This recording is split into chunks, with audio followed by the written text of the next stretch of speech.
الله الحمد لله والصلاة والسلام على رسول الله. السلام عليكم ورحمة الله وبركاته. خوش كبران خوش تبي خب خوش حال زانين شخلك كانيش برنامج بهار دلاغ هشت نفك. يا ربي يا خدا يتشو أب بهار الرنگين كريا وجوان كريا دلت ما الوهي و بيروز مبارك دلت مش بخمليني ودلت ما جوان بكي ودلت ما باكش بكي الهمي نخوشكي. پیغمبر صلی الله علیه و سر بن ادبیجیتن روزی چهار سریه روزی آریشت مروی چهار سریه دل و درون مروی هست و هزر و بیرد مروی و حتی روزی چهار سریه بو لش مروی لو مال سال 1917 جندیه که آلمانی دست به جنگ جهانیه ایکه اف جندی آلمانی نووی اوتو بود اف جندیه بریندار بیتن وقتی که بریندار بیتن گلک گرتن و گلک دکتورا چیتن گلک اشاعات گیریتن اف کسا لبیهیوید بن و پشتی هنگی اف کسا مصرف که زور کتن وقتی اف کسا وی برینه نشتن ریوه بچیتن دمارد لشوی انتحاب بچید بیتن و گلک گرت و گلک اشاعات گیریتن و گلک چیتا گلک دکتورت وید بواریدات شوارزا بس چه چهار سری نابن دیمه رو دکترک بیجیتن چهار سریات اوه لازمه تو یه پروژی بی بده چه یه پروژی بم بیشتن اف دمارتا و اف اعصاب جسمتا ابد کو کاریگری الریو چونتا و هاتون و چونتا کنو رابین و رنشتناتا یه جهراوی بوی لازمه تو وقتی که ماوایی که تو خارنه نخوی دا اف اندامن لشت اف اعصابتا و اف دمارتا یه جهراوی لی خلاص بنو و دا و بنبادو تلوی نخوشی خلاص ببی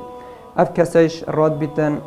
روزا که بروجی بیتن یا دوی سیاحت گهی تا روزا هجده وقت گهی تا روزا هجده اف کسات بینیتن روز بو وضعی خوشتر بو و اف کسات بینیتن لشوی سفکتر بو و ایشوی سفکتر بو لو ما روزا نازده اف کسا بدرستاهی الوین خوشی همیه خلاص بیتن وقت الوین خوشی خلاص بیتن اف کسا الوین خوشی خلاص بیتن و سر پیت خوره و چیتن راد بیتن دزگه کی داد مزریدن دزگه کی ود که و دزگه کی خیر خوازی ابناب و نشانت روزی چهار سریه حتی وی گوش اف دزگه الالمانیا یه بردوامه اف کس وقتی مریتن سال 1920 وی دزگه ود کرده افتتاح حاوید کردن وقتی مریتن تسلیمی کره خود کردن وقتی کره وید مریتن تسلیمی نوی خود کردن لیره دا ام بزانین خوش کبران عزیز وقتی پیغمبری صلی الله علیه و سر بن گود بیتن روزی چهار سریه روزی نبس چهار سریه هست و هزر و بیر و دل و درونت مرویه روزی چهار سریه بو لش مرویش لو ما افرو گلک دراسات السروی بابتای های گلک